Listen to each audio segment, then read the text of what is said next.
यह एक काल्पनिक कहानी है। इसमें दिखाई गई घटनाएं, पात्र और संवाद पूरी तरह से लेखक की कल्पना पर आधारित हैं। इसका कोई संबंध किसी वास्तविक व्यक्ति या घटना से नहीं है। आदित्य विद्यालय, पुष्प महल और भूत संप्रदाय की करारी हार के बाद महाचिन साम्राज्य ने अचानक तलवार संप्रदाय के अलावा अन्य 5 संप्रदायों पर हमला करने के लिए अपनी सेना भेज दी थी। शाही राजधानी से अनगिनत विशेषज्ञ बाहर निकल आए थे और वे एक विशाल सैन्य दल के रूप में 5 संप्रदायों की ओर बढ़ रहे थे। उसी समय संस्थापक सम्राट ने उन वंशों के खिलाफ कार्रवाई शुरू कर दी जो 6 महान संप्रदायों से संबंधित थे, और एक ही रात में कुछ दसियों हजार वंशों का विनाश कर दिया गया। पूरा दक्षिणी क्षेत्र अराजकता में था। जब आरव को यह खबर मिली कि महाचिन साम्राज्य ने हमला कर दिया है, तो उसने तुरंत शैलाधर से विदा ली और महापर्वत श्रृंखला में लौट आया। उसके बाद उसने 40 से अधिक आत्मोन्नति स्तर के विशेषज्ञों, 30 आत्मोन्नति स्तर के डार्क बिस्ट और 100 से अधिक आत्मिक स्तर के डार्क बिस्टों का नेतृत्व करते हुए पुष्प महल की ओर प्रस्थान किया। एक दिन बाद आरव का समूह पुष्प महल के पास पहुंचा। आरव ने बिस्ट सम्राट के सुझाव को स्वीकार कर लिया और पुष्प महल पर सीधे हमला नहीं किया। उसने बिस्ट सम्राट को उसे निष्प्रेम खाई तक ले जाने दिया, क्योंकि किसी अज्ञात कारण से महाचिन साम्राज्य की सेना ने पुष्प महल पर हमला नहीं किया था और वे पुष्प महल से 500 किलोमीटर दूर एक शहर में डेरा डाले हुए थे। इस समय पुष्प महल में बहुत भीड़ थी और उसके क्षेत्र के हर कुछ मीटर पर एक शिष्य पहरा दे रहा था। साथ ही पुष्प महल की सुरक्षा संरचना को सक्रिय कर दिया गया था और एक मच्छर भी बिना नजर में आए पुष्प महल में प्रवेश नहीं कर सकता था। हालांकि बिस्ट सम्राट के साथ होने के कारण आरव ने पुष्प महल के किसी भी व्यक्ति को सतर्क किए बिना निष्प्रेम खाई पर पहुंच गया। नीचे जाओ, बिस्ट सम्राट ने भयानक निष्प्रेम खाई की ओर देखा और कहा, ऐसा लगता है कि उस स्थान पर एक प्रकार का प्रतिबंध लगाया गया है। यदि मैं नीचे गया तो वह प्रतिबंध मेरी शक्ति को सहन नहीं कर पाएगा। इससे पुष्प महल के विशेषज्ञ सतर्क हो जाएंगे। आरव ने सिर हिलाया और जैसे ही वह नीचे जाने वाला था, बिस्ट सम्राट ने कहा, नीचे जाने के बाद सावधान रहना, क्योंकि मैंने इस पुष्प महल में 2 ऐसी आभाएं महसूस की हैं जो बहुत ही रहस्यमयी और शक्तिशाली हैं। यदि वे सतर्क हो गए और उन्होंने मेरे खिलाफ पुष्प महल की सुरक्षा संरचना का उपयोग किया, तो शायद मैं भी सुरक्षित रूप से बाहर न निकल पाऊं। आरव ने कहा, मैं सावधान रहूंगा। इतना कहते ही आरव ने बिना किसी हिचकिचाहट के अपनी गूढ़ ऊर्जा से पंख बनाए और नीचे छलांग लगा दी। बिस्ट सम्राट ने गंभीर चेहरे के साथ आरव को निष्प्रेम खाई से नीचे कूदते हुए देखा और पुष्प महल के केंद्र की ओर अपनी नजरें दौड़ाई। उसने धीमी आवाज में कहा, मुझे उनके अलावा एक और धुंधली आभा क्यों महसूस हो रही है? पुष्प महल के पास इतने सारे राजसिंहासन स्तर के विशेषज्ञ कैसे हो सकते हैं? क्या मुझसे कोई गलती हो रही है? बिस्ट सम्राट ने माथे पर शिकन लाते हुए इस विचार को जारी रखा। कुछ समय बीतने के बाद आरव के पैर आखिरकार जमीन पर टिक गए। चारों ओर एक भयानक और ठंडी शून्यता फैली हुई थी, जबकि हवा में अनगिनत ठंडी लहरें चल रही थीं। हालांकि ये ठंडी हवाएं उसे बिल्कुल भी प्रभावित नहीं कर सकीं। इसके विपरीत उसने देखा कि जैसे ही वह यहाँ पहुंचा, सारी ठंडी हवाएं उसके भीतर मौजूद 9th नर्क हिमसमीर द्वारा सोख ली गईं। आरव ने 9th नर्क हिमसमीर को नियंत्रित किया, क्योंकि भले ही वह यहाँ की ठंडी हवाओं को सोख सकता था, लेकिन वह यहाँ उस काम के लिए नहीं आया था। उसने अपने आसपास का मुआयना किया और फिर उसकी आकृति तेजी से आगे बढ़ी। जल्द ही उसकी आंखों के सामने काले स्तंभों की कतारें दिखाई देने लगीं। उन स्तंभों पर कई लोग बंधे हुए थे। कुछ जीवित थे, जबकि अधिकांश मर चुके थे और उनके शव सड़ रहे थे। कुछ ही समय में आरव की नजर दूर एक गोल चबूतरे पर स्थित एक विशाल स्तंभ पर पड़ी। जैसे ही उसने उस स्तंभ से बंधे व्यक्ति को देखा, उसने तुरंत अपने हाथ कसकर भींच लिए। जब वह स्तंभ के पास पहुंचा, तो अनजाने में ही उसका चेहरा आंसुओं से भीग चुका था। इस समय सरिता का चेहरा भयानक रूप से पीला था और उनकी आंखें कसकर बंद थीं। उनका पूरा शरीर लोहे की काली जंजीरों से ढका हुआ था, जिन पर घनी नक्काशी और तंत्र बने हुए थे। इसके अलावा आसपास की ठंडी हवाएं उन्हें लगातार प्रताड़ित कर रही थीं। उनके चेहरे पर कोड़े के अनगिनत लाल निशान थे, जो कई कनखजूरों की तरह लग रहे थे। आरव का हाथ जो सरिता की ओर बढ़ा था, वह बीच हवा में ही रुक गया और उसने दर्द से अपनी आंखें बंद कर लीं। जब उसने अपनी आंखें फिर से खोलीं, तो वे खून जैसी लाल थीं। उसके शरीर से निकलने वाले संघार तलवार इंटेंट ने आसपास की ठंडी हवाओं को पल भर में ही नष्ट कर दिया। उसी समय सरिता ने धीरे से अपनी आंखें खोलीं और आरव को देखकर दंग रह गईं। उसके बाद उन्होंने थोड़े असमंजस के साथ कहा, आरव। आरव कुछ कदम आगे बढ़ा और सरिता के सामने पहुंचा। उसने चेहरे पर एक मुस्कान लाते हुए कहा, मैं ही हूं। अभी मत बोलिए मां। पहले मुझे आपको यहां से निकालने दीजिए। बोलते ही उसने अपनी हथेली घुमाई और उसमें ड्रैगन बोन तलवार आ गई। जैसे ही वह उन जंजीरों को काटने वाला था, सरिता अचानक चिल्लाई, रुको। जब उन्होंने आरव को रुकते हुए देखा, तो उनकी आंखों में घबराहट थी। उन्होंने आगे कहा, ये जंजीरें धरती स्तर के लोहे से बनी हैं, जो बहुत कठोर हैं और इन पर तंत्र खुदे हुए हैं। आरव, तुम इन्हें कभी नहीं काट पाओगे। आरव ने कहा, चिंता मत कीजिए मां। मेरे हाथ में यह तलवार एक ड्रैगन की हड्डियों से बनी है और यह बहुत कठोर है। यह इन जंजीरों को मक्खन की तरह काट देगी। इतना कहकर आरव ने वार करने के लिए अपनी तलवार उठाई। दूसरी ओर सरिता ने अपना सिर हिलाया और उसे फिर से रोक दिया। उन्होंने कहा, ये लोहे की जंजीरें तोड़ी नहीं जा सकती, क्योंकि अगर ये टूट गईं, तो पुष्प महल सतर्क हो जाएगा, तुम्हारे पहले दिव्य स्तर की ताकत के साथ।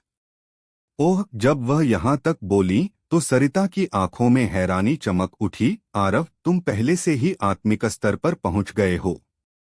आरव ने सिर हिलाया और कहा, मां, अब मेरे पास आपको बचाने की ताकत है।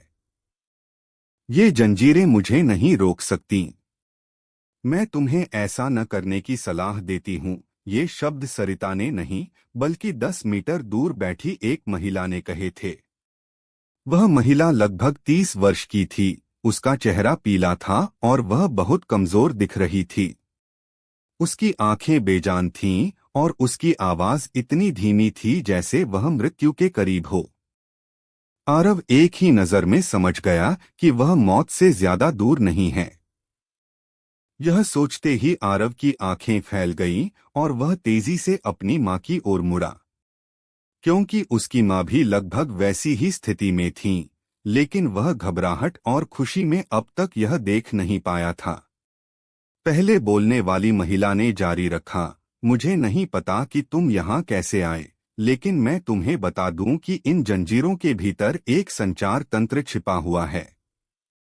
हर रात की कहानी, हर दिन का धमाका, सिर्फ स्टोरी हंगामा पर।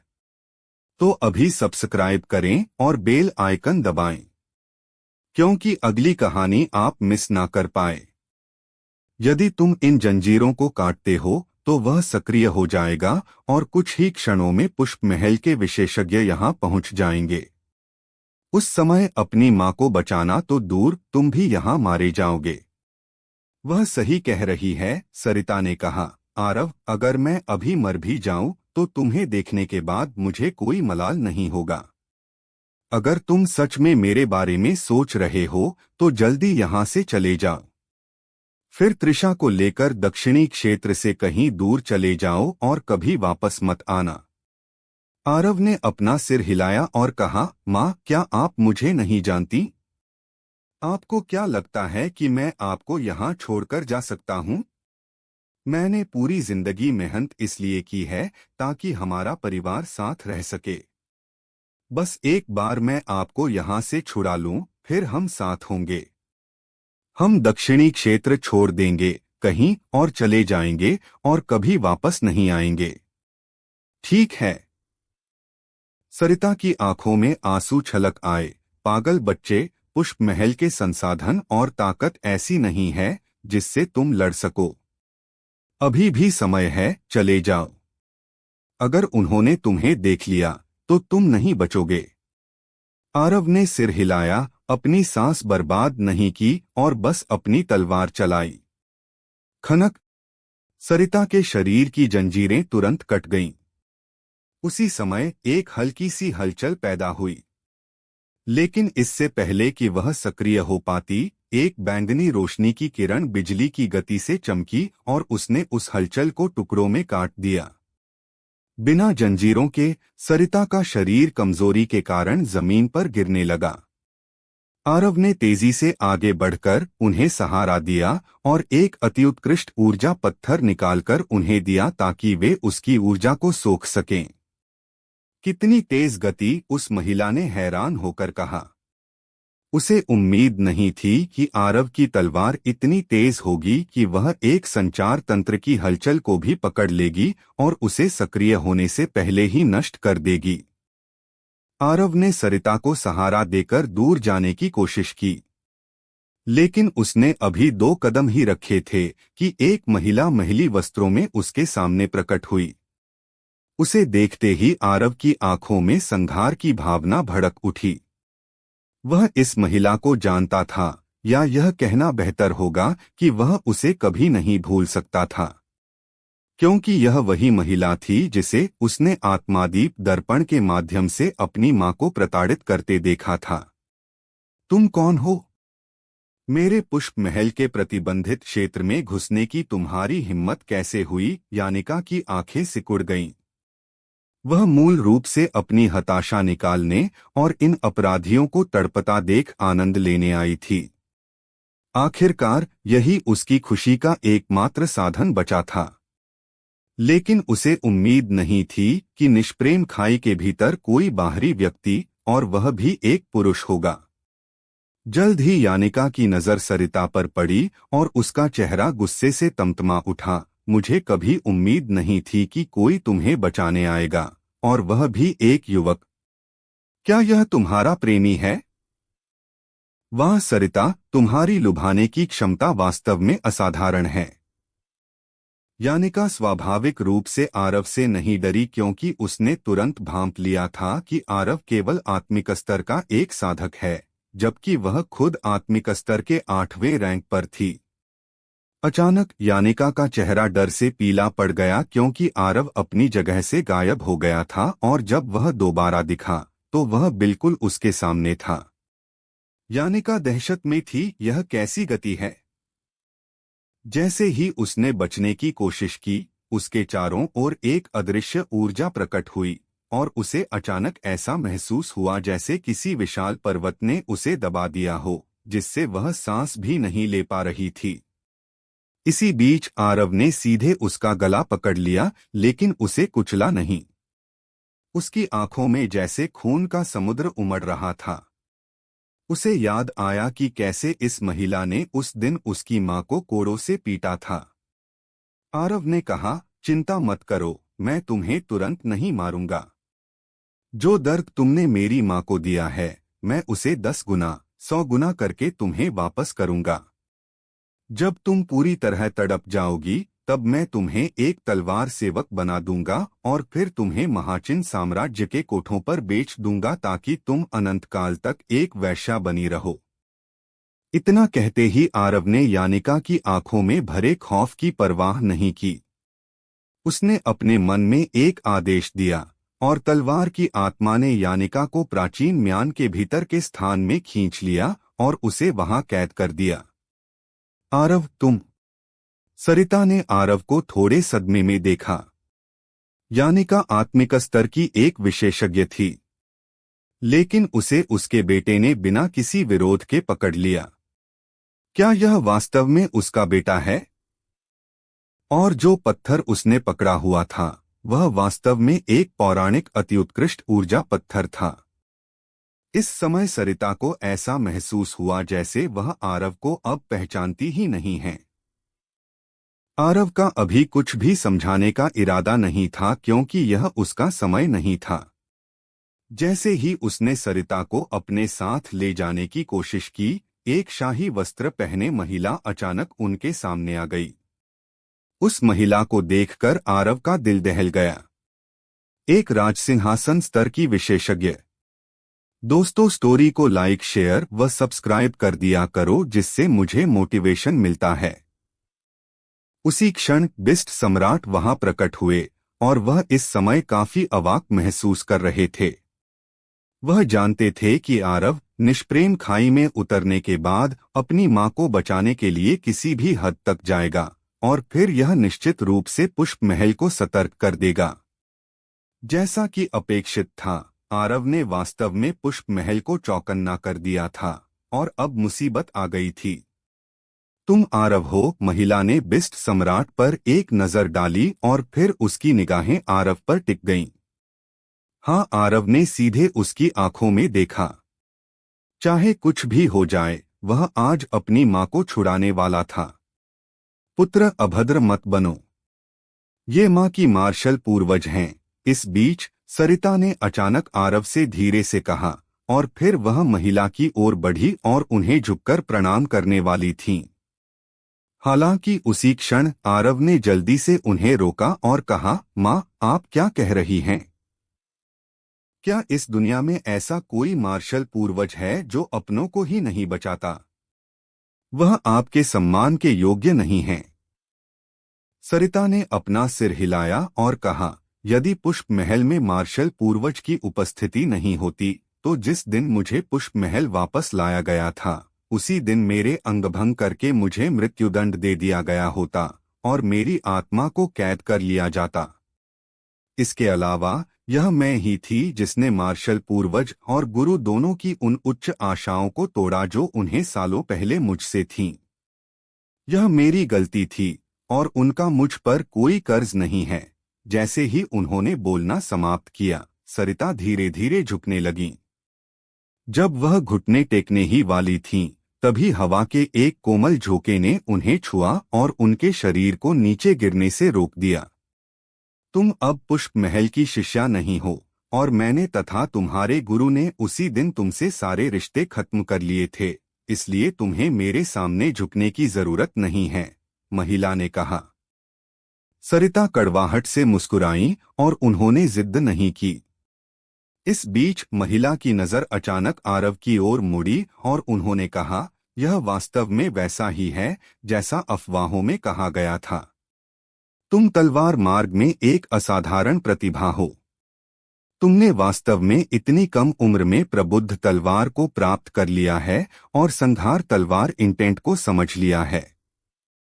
सबसे दुर्लभ बात यह है कि तुम्हारी नींव बहुत ठोस है और तुमने दक्षिणी क्षेत्र की आरोहण रैंकिंग्स में पहला स्थान भी हासिल किया।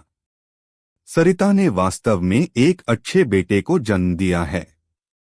जैसे ही उन्होंने बोलना समाप्त किया, महिला ने अपना सिर हिलाया और बिस्ट सम्राट की ओर देखा, फिर कहा, बिस्ट सम्राट, मुझे समझ नहीं आता कि आप इसकी मदद क्यों कर रहे हैं। क्या आप मुझे इसका कारण बता सकते हैं? बिस्ट सम्राट ने सिर हिलाया और कहा, नियांसी, अब सब खत्म हो चुका है।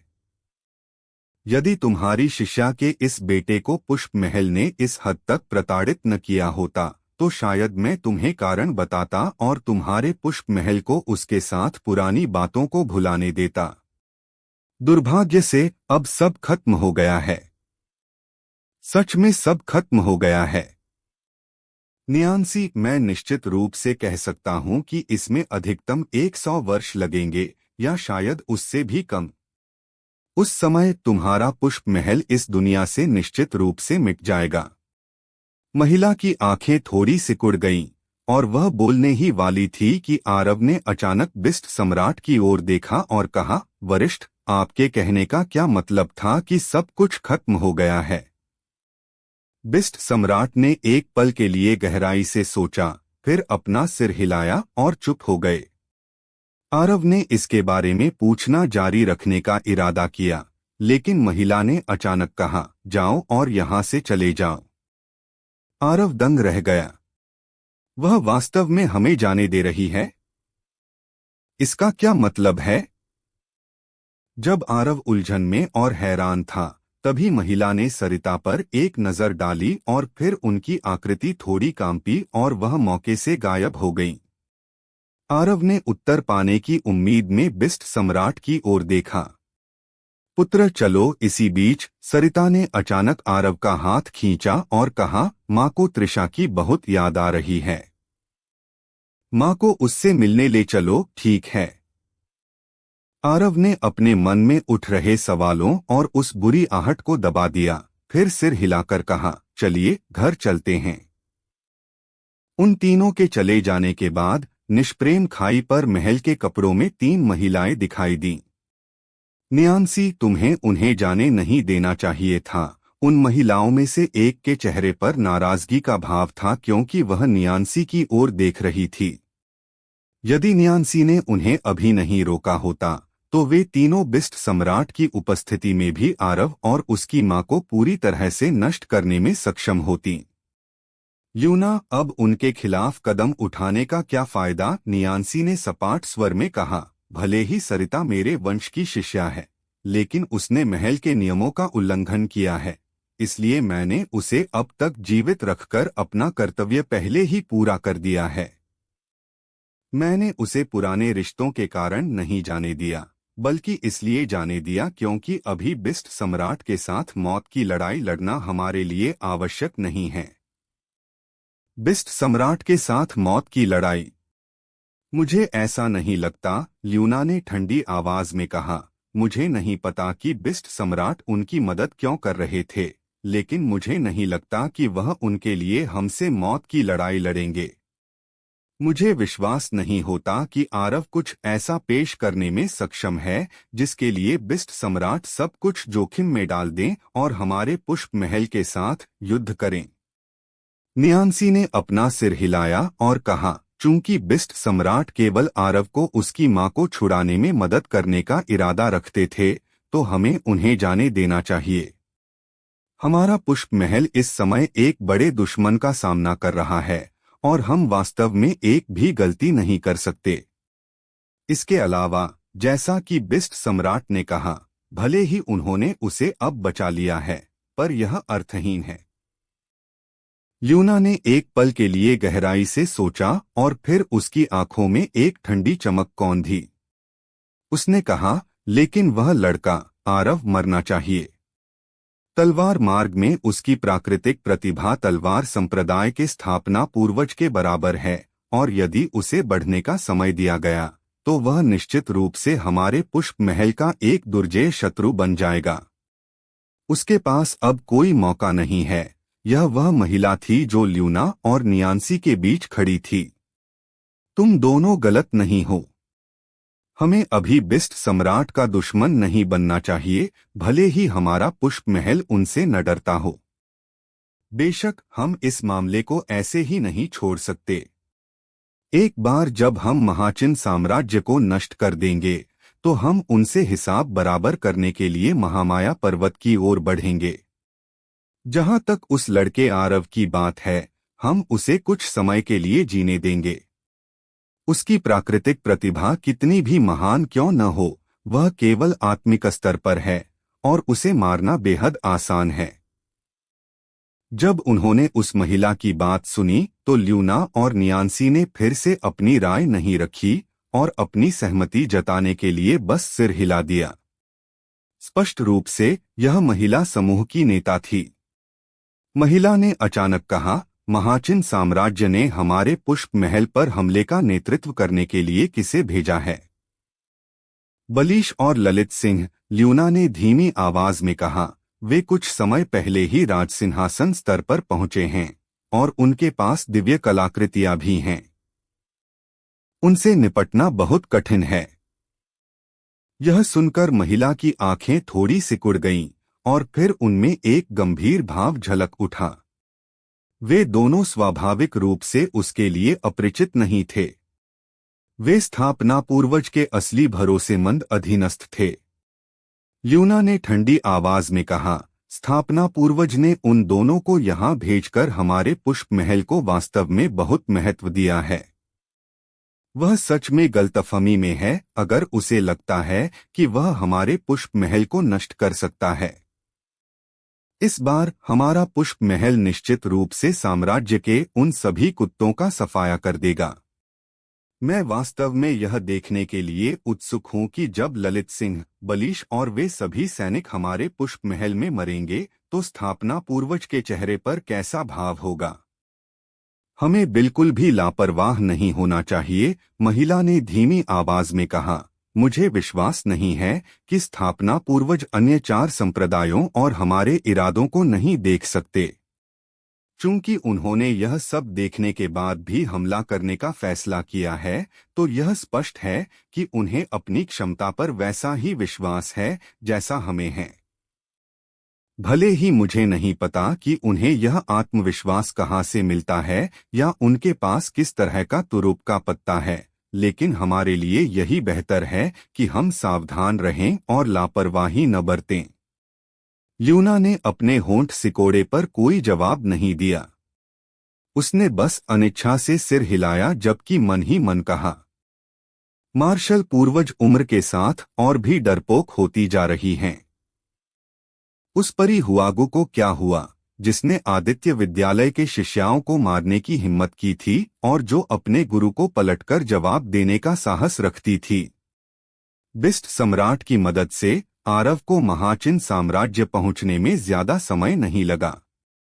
आरव ने राहत की सांस ली जब उसने देखा कि पूरे रास्ते पुष्प महल से कोई भी उनका पीछा नहीं कर रहा था, और उसने फैसला किया था कि एक बार जब वह त्रिशा को देख लेगा तो वह उसे साथ लेकर अपनी मां के साथ दक्षिणी क्षेत्र छोड़ देगा।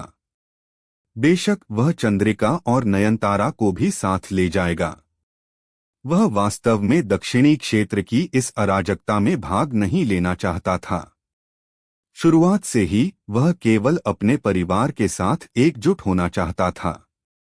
इसलिए जब उसने भविष्य के दिनों के बारे में सोचा तो उसके चेहरे पर खुशी की एक अभूतपूर्व मुस्कान आ गई। जब वह साम्राज्य की राजधानी में प्रवेश करने ही वाला था तो उसकी पीठ पर सवार सरिता अचानक बोली, पुत्र, त्रिशा से मिलने में और कितना समय लगेगा? बहुत जल्द, आरव ने जल्दी से कहा। हम राजधानी पहुंच गए हैं और वह राजधानी में तंत्र संघ में है। मेरे गुरु सुधाकर वहां उसके साथ हैं, इसलिए राजधानी में कोई भी उसे परेशान करने की हिम्मत नहीं करेगा। समय नहीं बचा है। सरिता ने अपना सिर हिलाया और कहा, पुत्र, मुझे नीचे उतारो, मुझे तुमसे कुछ बातें कहनी हैं।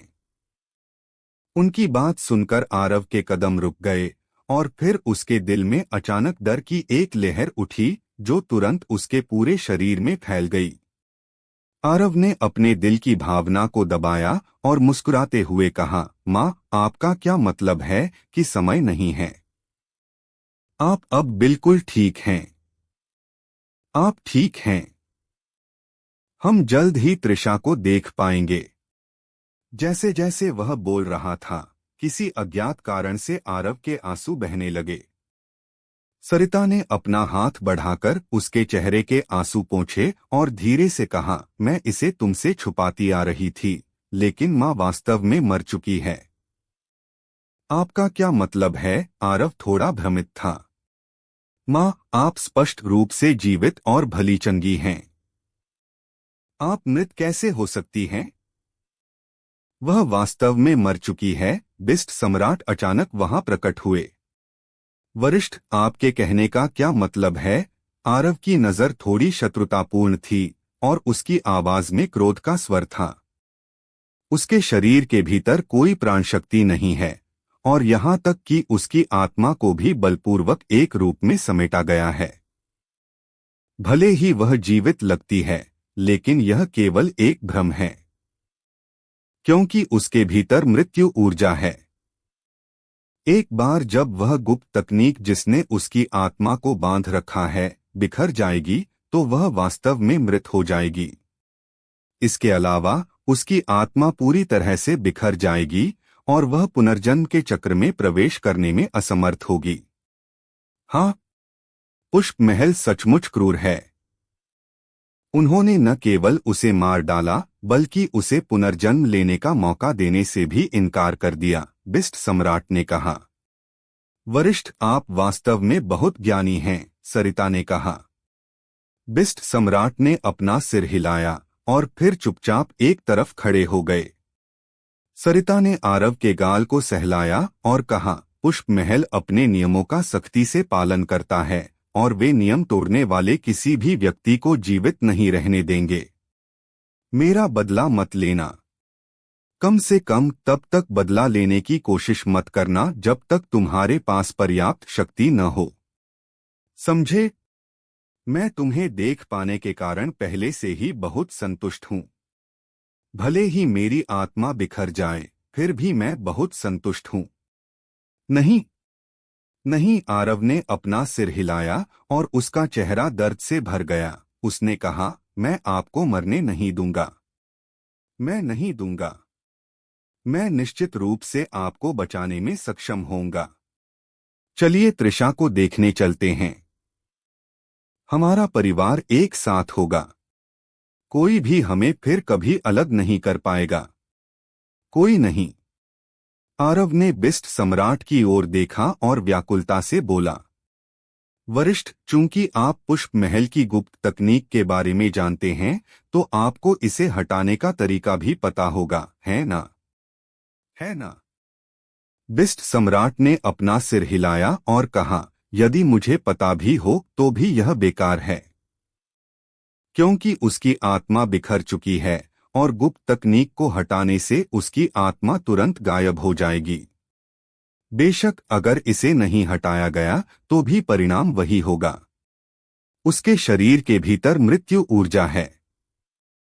दूसरे शब्दों में, दुनिया ने उसे मृत मान लिया है। क्या इस दुनिया में कोई भी नियति को चुनौती दे सकता है और किसी मरे हुए के भाग्य को बदल सकता है? अब क्या होने वाला है, आगे सुनते रहिए सर्वशक्तिमान हमारे चैनल स्टोरी हंगामा पर।